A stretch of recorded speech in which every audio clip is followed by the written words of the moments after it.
All right, now that we've talked a little bit about domain, I want to talk about a couple of basic rational functions that are going to really kind of set the tone for the rest of this. I want to talk about the function f of x equals 1 over x, and I want to talk about the function f of x equals 1 over x squared. What we're going to do is we're going to take a look at these both numerically and graphically, and then I'm going to explain to you why these are so important. So if I was just to take a look at the function 1 over x, if you were to start plugging in some points, basically x values, first of all, hopefully you can see that in f of x, the one thing that we cannot use, our domain here, x cannot be 0. It's the only thing that's going to make the bottom 0 if you plug 0 in for x. So we can use any other value for x that we want to. So let's go ahead and take a look at some of those. If I were to take and I were to plug in a 1 for x, so here's 1, 2, 3, 4, and so on. We'll go the other way as well. -1, -2, -3, -4. If we were to plug in a 1 for x, if you plug in 1, you would get 1 over 1, which is just 1. So that would give me a value of 1. Be right about there. If I was to plug in a 2 for x, I would get 1/2, which is going to be about right there. If I was to plug in 3 for x, I'd get a 1/3, then a 1/4, and so on. What you should notice is these values, as x starts to get really, really big, are going to start to get very, very, very, very small. They're never going to get to the y-axis. They will never actually get to the fact that y is 0.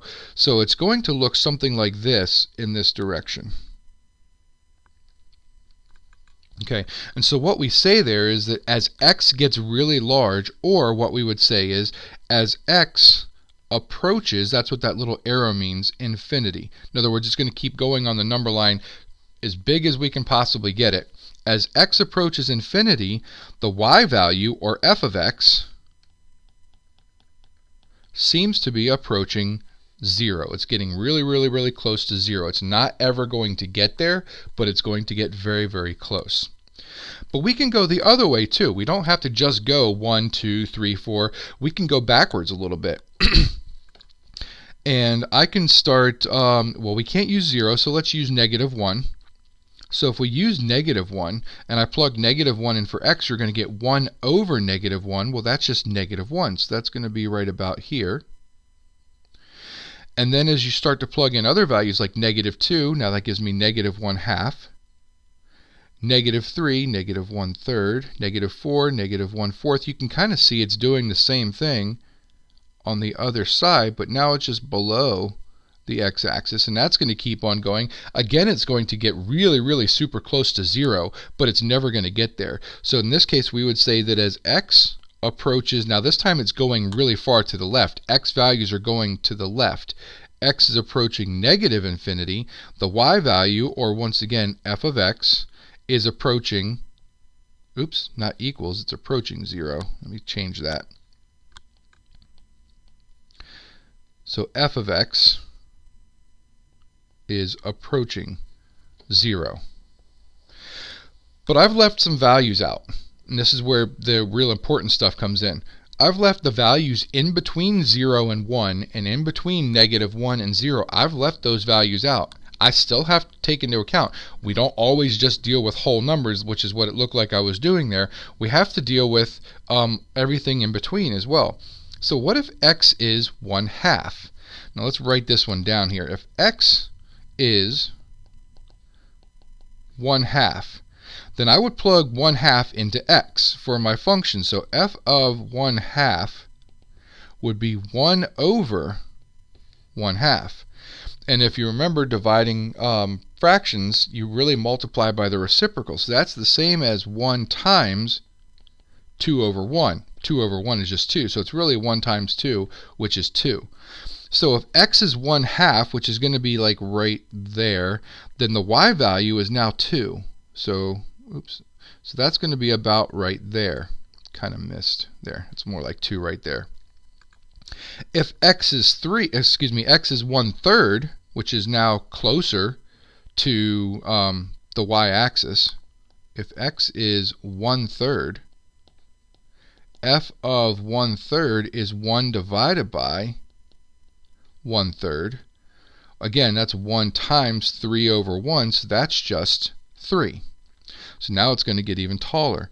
And what's going to happen is, as this thing gets closer and closer and closer to the y-axis, it's going to keep getting bigger and bigger and bigger.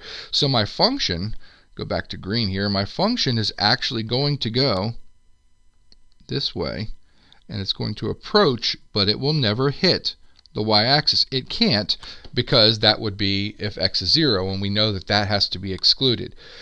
Likewise, and I'm not going to plug these numbers into the function to show you, but if we did -1/2, that would be 1 over -1/2, which becomes -2. So this one is going to start to do this and go this direction towards the negative side of this thing.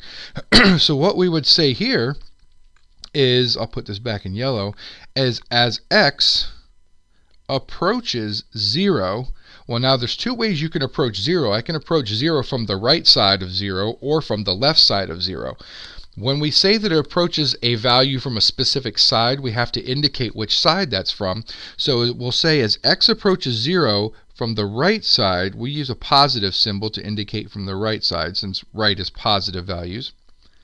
Then f of x looks like it's going to start to approach some really big number. That green line just keeps going up, doesn't it? The green curve just keeps going up.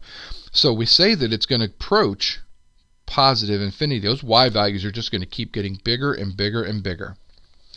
And then on the other side over here, didn't leave myself enough room, but I'll put it down here on the right hand side. So as x approaches 0. Now this time it's approaching 0, but it's coming from the left side of 0, so we put a negative sign up there. It's almost like an exponent, but it's not really an exponent, it's just where we put it. As x approaches 0 from the negative side, then what we would say is f of x now looks like it's going down as far as it can possibly go, so it is going to approach negative infinity. So those are just a couple of quick ideas about the function. Now the function itself, because it is approaching a value, the x values, are approaching something where the y values are going off towards infinity or negative infinity, what we say is that this thing has a vertical asymptote. Let me spell that out for you if you've never heard this before. It's called a vertical asymptote.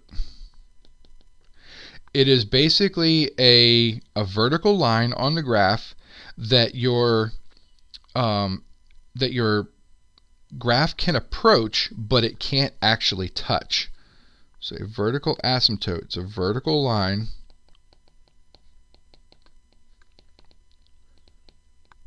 that cannot be touched or crossed. So in other words, the graph will never hit that vertical line. And in this case, our vertical asymptote right here was x equals 0. So our vertical asymptote was x equals 0. It's the place that we just can't touch. We cannot get to it. All right. Let's look at f of x equals 1 over x squared. Now the interesting thing about this one is this is very similar. We're not going to go through every single piece of this one. It's very similar. The only difference here is that because now I've got an x squared in the denominator, I will have no negative values, because every time I plug an x value in, no matter where it is, it's going to end up being positive. The interesting thing is 0 is still the place on this graph that we have to eliminate from our domain. X cannot equal 0. Otherwise, the graph on the right hand side is going to look just like it did on 1 over x. Those are all exactly the same as far as the general shape of this graph.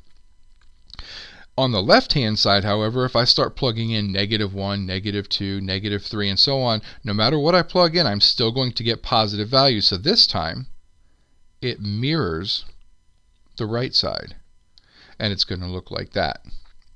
So 1 over x squared looks almost exactly the same as 1 over x. It's the same general shape. The steepness of the curves is actually a little bit different, but it looks pretty much the same thing. Once again, however, the vertical asymptote on this thing, vertical asymptote is the line, vertical line, x equals 0. Okay, that's kind of the important thing there. And as you can see, as x approaches 0 from either side, as the x values get closer and closer to that vertical asymptote, both of the green curves go up. They both go up towards positive infinity.